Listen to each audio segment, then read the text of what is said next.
Welcome to The Explainer. I am thrilled you're here today. We are taking on a topic that has completely dominated the news, the workplace, and let's be honest, it's probably writing half the emails sitting in your inbox right now. We're talking about generative AI.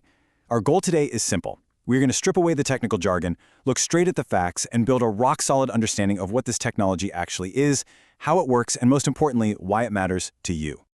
Okay, let's dive into this. We are going to follow a complete visual roadmap today, and this is going to act as our master guide for the entire explainer. We're going to break down every single part of this roadmap together, piece by piece, from the foundational definitions all the way down to the key takeaways. By the time we wrap up, you'll be able to navigate this entire landscape like a total pro. Now, to make this dense subject super easy to digest, we've organized our journey into 6 simple chapters.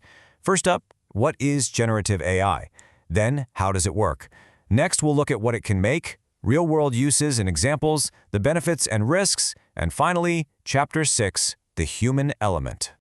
Let's kick things off with Chapter 1. What exactly is generative AI? Well, the whole concept really hinges on one tiny, absolutely crucial word: new.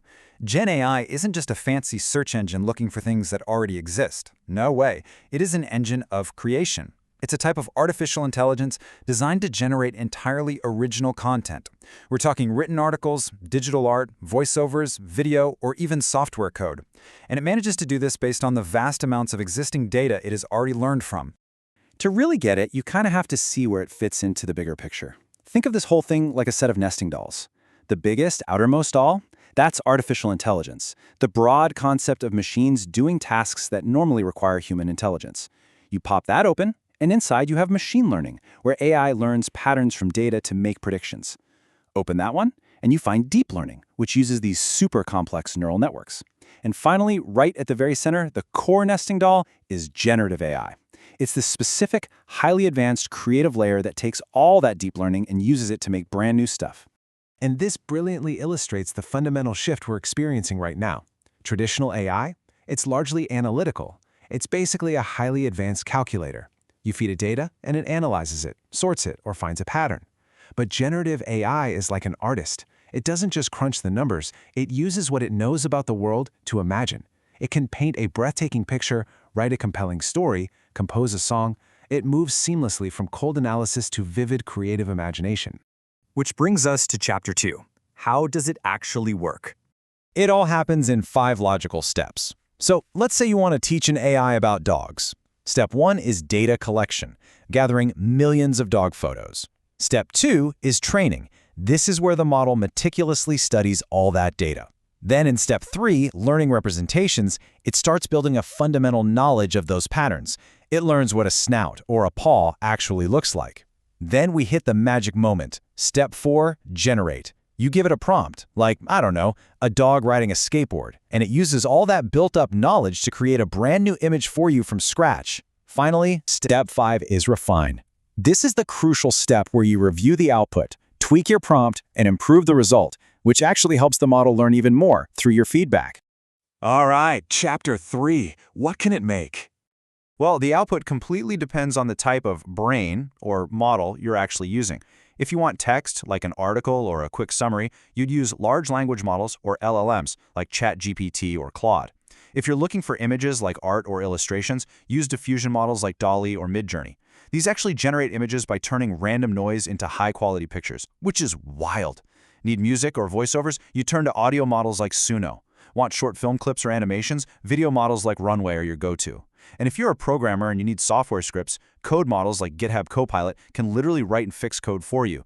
The versatility here is honestly staggering. Moving on to Chapter 4, real-world uses and examples. The applications for this are spanning almost every single industry. Think about it. Instead of staring at a blank page, marketers are generating blogs and social posts in seconds. Over in the design studio, artists are brainstorming concept art and product designs at lightning speed. In the boardroom, professionals are saving hours upon hours by having AI summarize huge reports and draft emails. In education, it acts like a personalized tutor, breaking down complex concepts and whipping up custom study materials. Software developers? They're building faster by letting AI handle routine coding. And in entertainment, it's being used to craft immersive stories, games, and music. We are talking about a fundamental shift in how we work and create on a daily basis. And hey, you have likely seen some of these tools out in the wild already.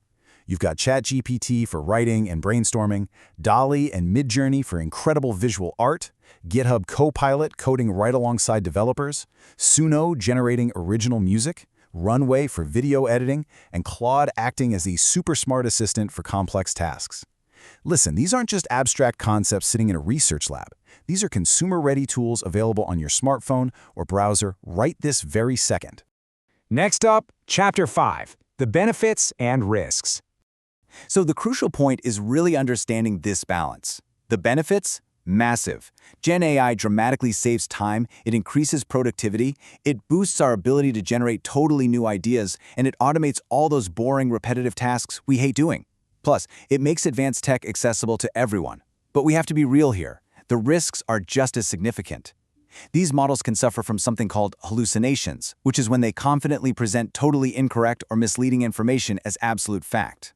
There are serious privacy and data security risks, not to mention the misuse of the tech for deepfakes, spam, and fraud. Because of all this, Gen AI requires constant, vigilant human judgment. It is an amazing tool, sure, but it is definitely not infallible. And that leads us perfectly into our final chapter, Chapter 6, the human element. Listen, if you take only one thing away from this entire explainer today, please let it be this. Gen AI is not here to replace humans. It amplifies human creativity and capability.